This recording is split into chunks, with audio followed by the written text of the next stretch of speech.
Good morning students. हम लोग capacitor पे दो लेक्चर देख चुके हैं, कैपेसिटर वन, कैपेसिटर टू।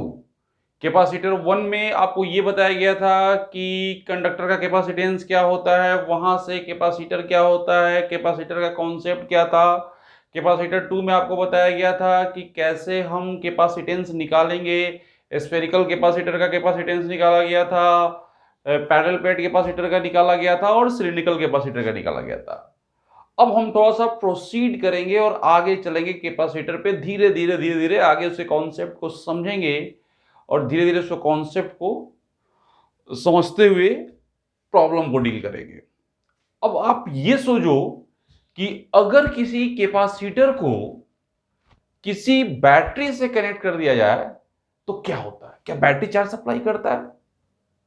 क्या बैटरी चार्ज सप्लाई करता है? तो बहुत सारा बच्चा बोलेगा हाँ सर बैटरी तो चार्ज सप्लाई करता है। बिल्कुल ऐसा नहीं होता, बैटरी कभी भी चार्ज सप्लाई नहीं करता है। बैटरी क्या करेगा ये समझना है।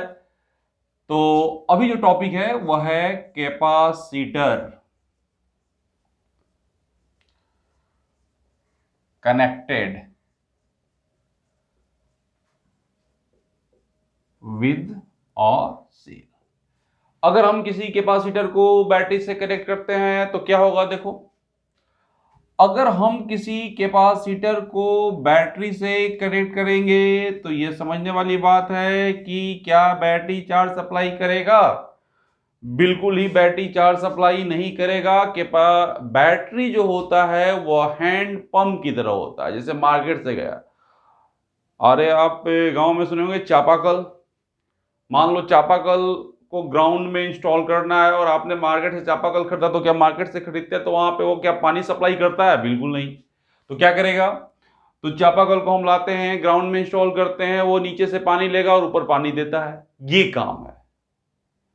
तो बैटरी भी वही काम करेगा। बैटरी क्या करेगा? एक प्लेट से चार्ज लेगा और दूसरे प्लेट को देगा, और ये चार्ज का फ्लो तब तक होगा जब तक कि इसके क्रॉस का पोटेंशियल डिफरेंस इस सेल का जो भी ईएमएफ होगा उसके इक्वल ना हो जाए। एक्चुअल में क्या होगा कि जैसे हम इस स्विच को क्लोज करेंगे, यहां से इलेक्ट्रॉन का ट्रांसफर होना स्टार्ट होगा और इस प्लेट पे इलेक्ट्रॉन का मूवमेंट स्टार्ट होगा। यहां से जब प्लेट से इलेक्ट्रॉन निकलना स्टार्ट होगा तो इस पे प्लस चार्ज और इस पे माइनस चार्ज। इसको थोड़ा सा हम अप्रोच को थोड़ा सा दूसरे तरीके से सोचेंगे। हम ऐसे समझ लेंगे कि इस सेल का काम क्या है, यह सेल करता क्या है। यह सेल क्या करता है कि दो प्लेट है, एक प्लेट से चार्ज दिया, दूसरे प्लेट को दे दिया, जिससे अब हम ऐसे भी सोच सकते हैं कि मान लो इस सेल ने क्या किया, इस प्लेट से क्यू चार्ज लिया और इस प्लेट को क्यू चार्ज दिया। इस प्लेट से क्यू चार्ज लेने से पहले यहां प्लेट पे चार्ज जीरो था और यहां भी प्लेट पे चार्ज जीरो था। जब ये चार्ज जीरो था और यहां से क्यू चार्ज को हमने ले लिया तो यहां पे माइनस क्यू आ गया और यहां पे प्लस क्यू आ गया। इस तरह से बैटरी चार्ज एक प्लेट से लेकर दूसरे प्लेट को देगा, और कब तक देगा? जब तक कि इसके क्रॉस का पोटेंशियल डिफरेंस इस ईएमएफ के इक्वल ना आ जाए। और जब यह इक्वल हो जाएगा तो उस स्टेट को हम स्टेडी स्टेट बोलेंगे, और स्टेडी स्टेट में V मतलब पोटेंशियल डिफरेंस और यह ईएमएफ दोनों क्या हो जाएगा? तो हम यह बोल सकते हैं कि जैसे ही हम स्टेडी स्टेट में गए, in steady state potential difference across capacitor V is equal to EMF of the cell. अब मान लो इस पे चार्ज आ गया Q और मान लो इसका कैपेसिटेंस है C, तो वोल्टेज क्या होगा इसके across? Q by C equal to E, और Q इक्वल टू क्या हो जाएगा? C into E। This is the charge on capacitor in steady state. और जब स्टेडी स्टेट में चला गया तो फिर किसी चार्ज का फ्लो यहां नहीं हो रहा, मतलब कि चार्ज का फ्लो नहीं हो रहा, मतलब किसी भी तरह का करंट का फ्लो नहीं हो रहा। ठीक है, ये समझ में आ रहा? तो आपको क्या है, बैटरी चार्ज सप्लाई नहीं कर रहा है। बैटरी क्या सप्लाई करता है? बैटरी वर्क करता है, बैटरी एनर्जी सप्लाई करता है, बैटरी अपनी एनर्जी को खर्च करता है। ग्राउंड से पानी निकालने में हम क्या करते हैं? हम लोग अपनी एनर्जी को खर्च कर रहे हैं, तब ग्राउंड से पानी आ रहा है ऊपर। अगर हम अपनी एनर्जी को खर्च नहीं कर रहे तो पानी नहीं आ रहा है। सिंपल सा काम बैटरी का वही है, यह एनर्जी को खर्च कर रहा है, यहां से चार्ज ले रहा है और यहां पे चार्ज को दे रहा है, यही काम है। तो ये लॉजिक क्लियर हो जाओ और ये दिमाग में सेट कर लो कि बैटरी कभी भी चार्ज का सप्लायर नहीं है। बहुत अच्छा से सर हमने तो बुक में देखा है, वर्मा जी वाले बुक में प्रॉब्लम सॉल्व करते हैं तो वर्मा जी एक सेल से प्लस क्यू निकाल देते हैं, दूसरे सेल से माइनस क्यू निकाल देते हैं, बिल्कुल निकाल देते हैं। आते हैं हम उस कॉन्सेप्ट को भी समझाते हैं।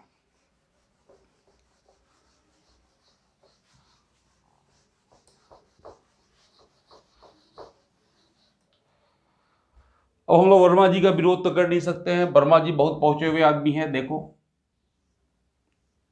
ये देखो वर्मा जी की बुक में क्या दिखाया गया है आपको कि मान लो ये कोई बैटरी है और जब हम इस स्विच को क्लोज करते हैं तो यहां से क्यू चार्ज आता है और यहां से माइनस क्यू चार्ज आता है, ये दिखाया गया है, देखना बुक।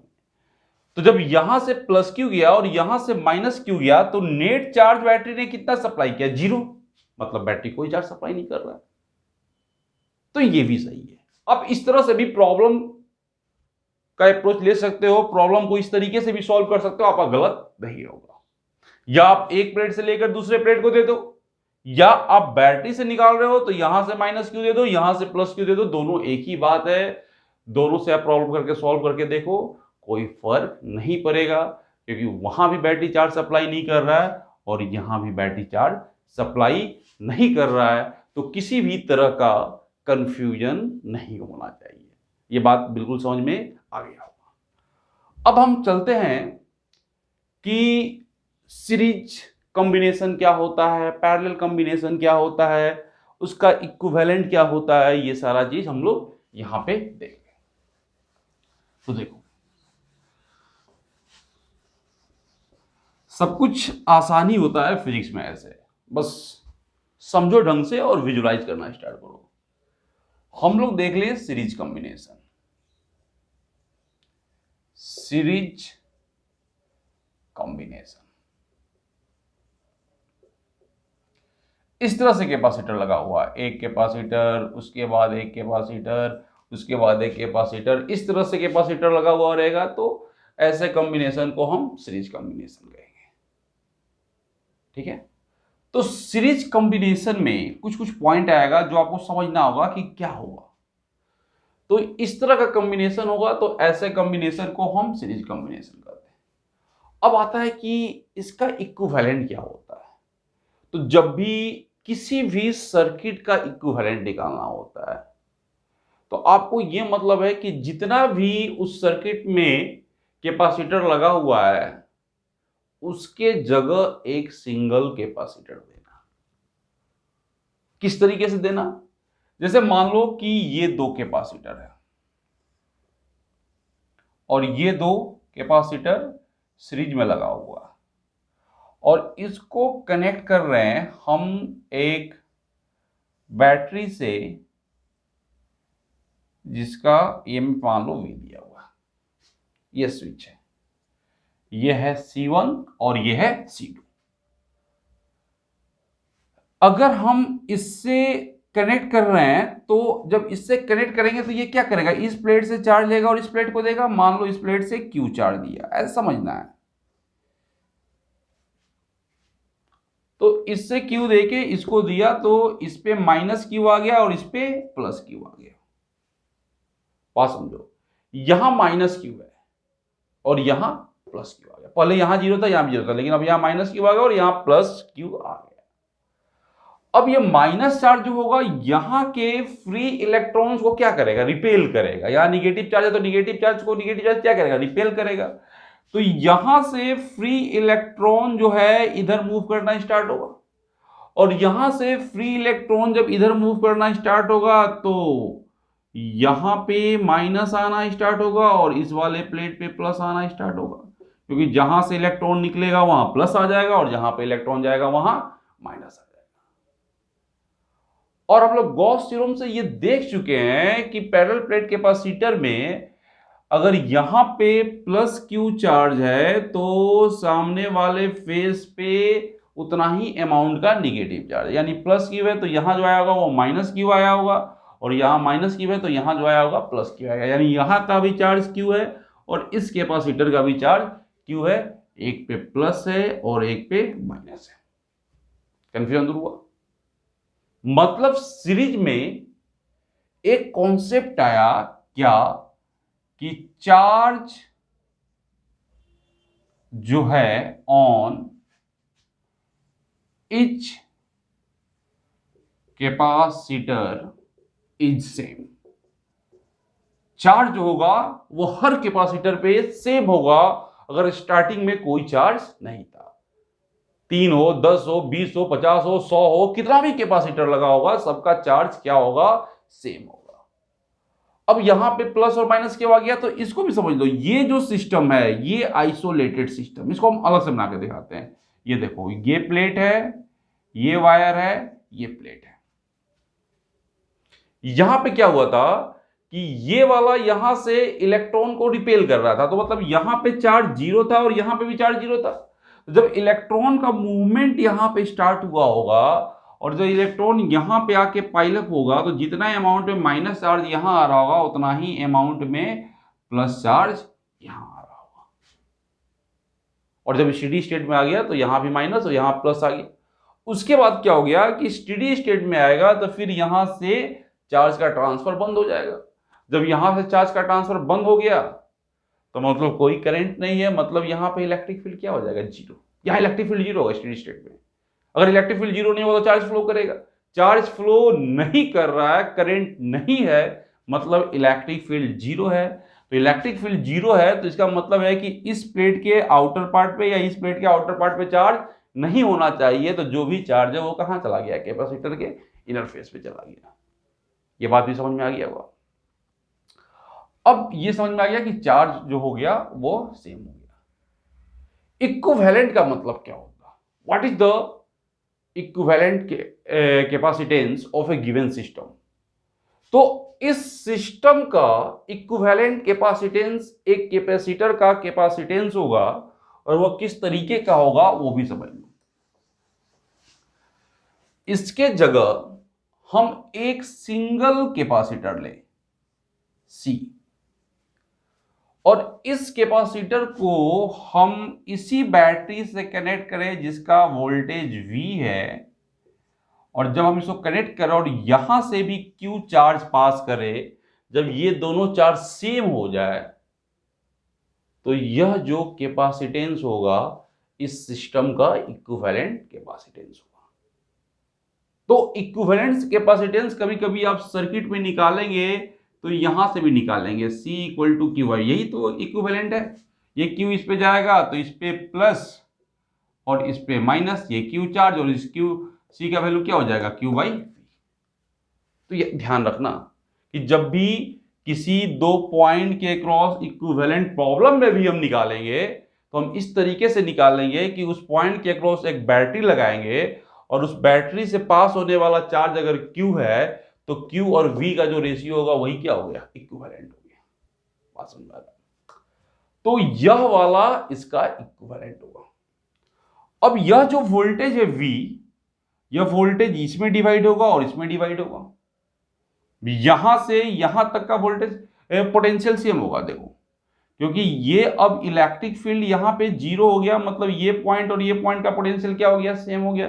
इलेक्ट्रिक फील्ड इधर भी जीरो हो गया तो इस पॉइंट और इस पॉइंट का पोटेंशियल सेम हो गया, और इस पॉइंट और इस पॉइंट का भी पोटेंशियल क्या हो गया? सेम हो गया। तो अब ये जो V है ये दो पार्ट में, इसके क्रॉस कुछ वोल्टेज आ जाएगा और इसके क्रॉस कुछ वोल्टेज आ जाएगा। मान लो ये V2 आ रहा है और ये V1 आ रहा है, तो हम क्या लिख सकते हैं? V equal to V1 plus V2। What is V? V क्या है? यहां से लिखो Q upon C। What is V1? V1 इस कैपेसिटर के क्रॉस वोल्टेज। चार्ज कितना है जी? Q। कैपेसिटेंस कितना है? C1। तो इसको हम क्या लिख सकते हैं? Q by C1। उसी तरीके से इसके क्रॉस जो वोल्टेज लिखेंगे वो होगा Q बाई C2 और Q कैंसिल हो जाएगा और जो रिजल्ट आएगा वो रिजल्ट आएगा 1 by C equal to 1 by C1 plus 1 by C2।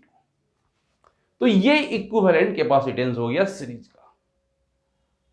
आप इसको समझ लो और इसको आप सॉल्व करोगे दो कैपेसिटर के लिए तो C का वैल्यू ऐसा भी आ जाएगा, C equivalent equal to C1 C2 by C1 plus C2। ये दो के लिए है, तीन के लिए रहेगा तो 1 by C equal to 1 by C1 plus 1 by C2 plus 1 by C3। Resistance आप याद करो जो 10 क्लास में रेजिस्टेंस का जो पैरेलल में इक्विवेलेंट होता है उसका रिजल्ट कैपेसिटर में सीरीज में आ रहा है। तो इस तरह से आप इक्विवेलेंट का मतलब क्या हुआ कि इस कॉम्बिनेशन को अगर हम रिप्लेस कर दे एक ऐसे कैपेसिटर से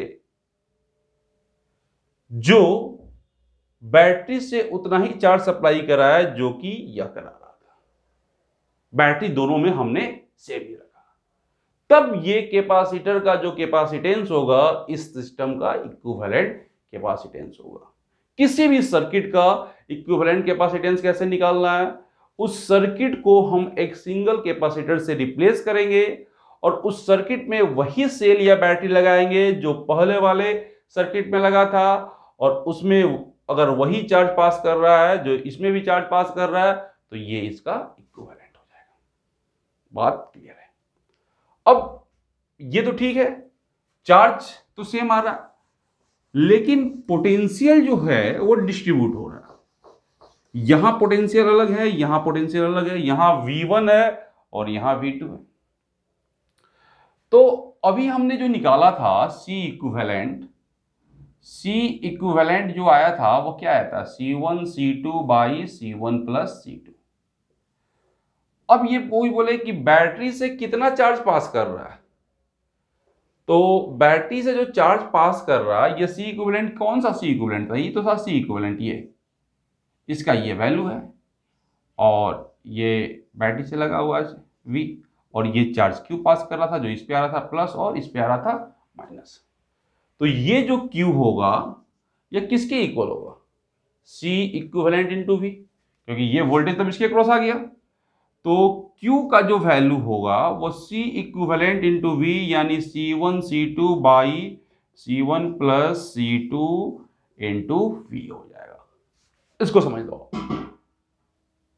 अब बात आता है कि ठीक है ये तो चार्ज हुआ, इस कैपेसिटर का भी चार्ज ये है Q, इस कैपेसिटर का भी चार्ज ये है Q, तो दोनों कैपेसिटर का चार्ज जब प्रॉब्लम में पूछा जाएगा तो भी हम निकाल सकते हैं। अब आपसे पूछा जाएगा कि वोल्टेज क्या है, what is the voltage across C1 और वोल्टेज अक्रॉस C2। तो वोल्टेज अक्रॉस C1 जिसको हम V1 कह रहे हैं तो V1 इक्वल टू क्या जाएगा Q बाई C1। तो V1 equal to Q by C1। Q इस C1 को यहां लाओ क्या बचेगा C2 V by C1 plus C2, तो ये हो गया C2 V by C1 plus C2। उसी तरह इस कैपेसिटर के क्रॉस वोल्टेज निकालेंगे तो वो है V2। V2 क्या हो जाएगा Q बाई C2। तो C2 किधर लाओ, Q बाई C2 क्या जाएगा C1 V upon C1 plus C2। तो इस तरह से आप वोल्टेज को निकाल सकते हो। ये लॉजिक क्लियर हुआ।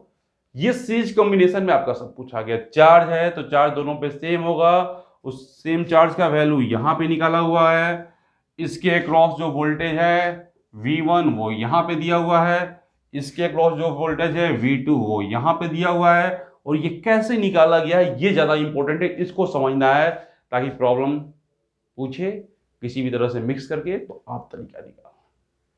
किसी भी कैपेसिटर प्लेट के क्रॉस वोल्टेज निकालने का मतलब क्या है कि उस कैपेसिटर का चार्ज निकाल दो, कैपेसिटेंस पता है तो चार्ज बाई कैपेसिटेंस का रेशियो निकल जाएगा तो आप वोल्टेज निकाल सकते। मतलब वोल्टेज निकालना है तो आपको उस कैपेसिटर का चार्ज निकालना होगा और हमने चार्ज निकाल लिया और सीरीज में चार्ज दोनों में सेम होता है तो उसके हिसाब से हमने वोल्टेज निकाल लिया। इसको नोट।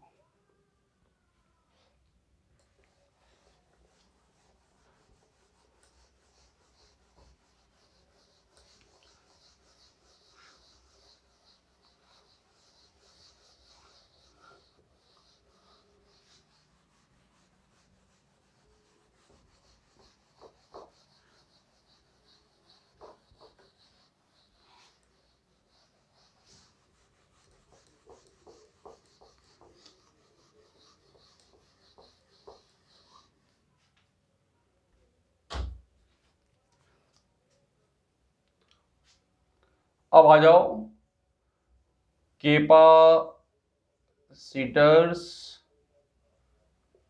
In parallel combination.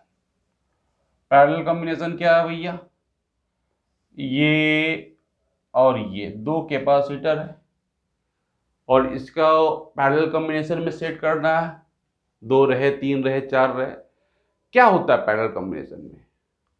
सबके एक कैपेसिटर को एक पॉइंट से कनेक्ट कर दो, कैपेसिटर के सबके इस प्लेट को एक पॉइंट से और दूसरे प्लेट को एक अलग पॉइंट से इस तरह से कनेक्ट कर दो। तो इस तरह का जो कॉम्बिनेशन होगा उस कॉम्बिनेशन को हम क्या कहेंगे? पैरेलल कॉम्बिनेशन करेंगे। और इस कॉम्बिनेशन का इक्विवेलेंट निकालना है तो फिर तरीका वही हो गया। ये मान लो बैटरी लगा दिए, इसका वोल्टेज है, ये V है, इसको क्लोज करेंगे तो कुछ चार्ज आएगा Q। तो Q इधर से ही आ रहा होगा, इससे ले रहा होगा, कुछ इससे ले रहा होगा और वो लेकर इसको दे रहा होगा। ये Q ऐसे समझो कि यहां जाके डिवाइड हो गया, यहां चला गया Q1 और यहां चला गया Q2। तो इस प्लेट पे प्लस Q1 आएगा और इस प्लेट पे प्लस Q2 आएगा। और आप देखे हैं कि इक्वल एंड अपोजिट आता है तो यहाँ पे माइनस Q1 आ जाएगा और यहाँ पे माइनस Q2 आएगा, यानी यहाँ का चार्ज Q1 होगा और इस कैपेसिटर का चार्ज Q2 होगा। Q1 मतलब ये प्लस Q1 और माइनस Q1। माइनस Q1 का मतलब क्या है? अब यहाँ समझ लो कि यहां से Q1 चार्ज निकला है और यहां से Q2 चार्ज निकला। यहां प्लेट पे पहले कोई चार्ज क्या था? 0। Q1 निकल गया तो क्या आ गया? Minus Q1। Q2 निकल गया तो क्या आ गया? Minus Q2। देखो यहाँ plus Q2 minus Q2 plus Q1 minus Q1। तो इस तरह से आपका चार्ज डिस्ट्रीब्यूट हो जाएगा और इस तरह से चार्ज डिस्ट्रीब्यूट हो जाएगा। और इसका इस पॉइंट के क्रॉस हमको क्या निकालना है? मान लो इक्विवेलेंट निकालना है।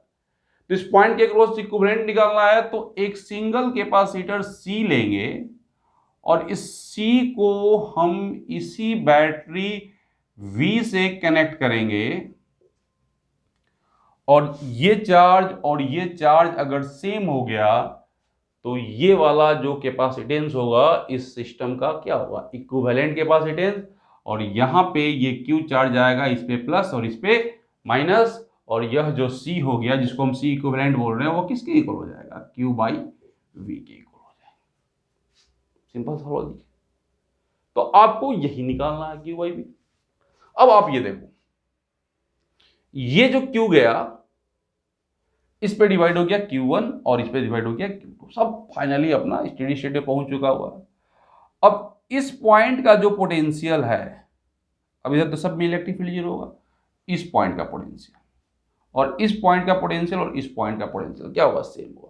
मान लो ये V दिया हुआ है, V दिया हुआ है तो V इसके क्रॉस पोटेंशियल डिफरेंस दिया हुआ है। तो मान लो इस प्लेट का पोटेंशियल हम V मान लिया और इस प्लेट का 0 मान ले तो V माइनस 0 क्या हो गया? 0। अगर इसका 0 है तो इस पॉइंट का भी 0 होगा, इस पॉइंट का 0 है तो इस पॉइंट का भी 0 होगा और इस पॉइंट का 0 है तो इस पॉइंट का भी 0 होगा। इस प्लेट का V है तो इस पॉइंट का V होगा, इस पॉइंट का V है तो इसका भी V होगा और इसका भी V होगा। इसके cross potential difference V minus 0, इसके cross potential difference V minus 0। तो पैरेलल कॉम्बिनेशन में पोटेंशियल डिफरेंस जो होगा वो क्या आ जाएगा? सेम आ जाएगा। तो इसमें एक कॉन्सेप्ट आ गया कि पोटेंशियल डिफरेंस पीडी क्या है? Potential difference is same across each capacitor. इसको नोट कर लो। सीरीज में क्या था? 4 सब पे सेम था, पैरेलल में क्या आ गया? पोटेंशियल डिफरेंस सब पे सेम आ गया। अब यहां पे आपको मान लो कि क्या निकालना है? इक्विवेलेंट निकालना। तो इस इक्विवेलेंट को समझ लो, इसे नोट कर लियो। इसे नोट कर लिए हो तो अब ये देखो Q जो है ये Q, ये दो पार्ट में डिवाइड हो रहा है, Q1 प्लस Q2। तो Q को हम यहां से क्या लिख सकते हैं? देखो C into V, C equivalent है CV। Q1 को क्या लिख सकते हैं? ये C1 है मान लो और ये C2 है, तो C1 इंटू V और ये क्या हो जाएगा? C2 into V। तो ये हो गया C1V और ये हो गया C2V, V कैंसिल हो गया तो फाइनली क्या आ गया, C equal to C1 plus C2। मतलब इसको आप यहाँ भी लिख सकते हैं, अगर नहीं दिख रहा होगा तो फाइनली आपका आ गया C equal to C1 plus C2। तो ये हो गया आपका पैरेलल कॉम्बिनेशन का इक्विवेलेंट कैपेसिटेंस। अब बात आता है कि ठीक है, ये तो निकल गया, चार्ज कैसे निकालेंगे? वोल्टेज दिया हुआ है, तो वोल्टेज दिया हुआ है और चार्ज निकालना है, या मान लो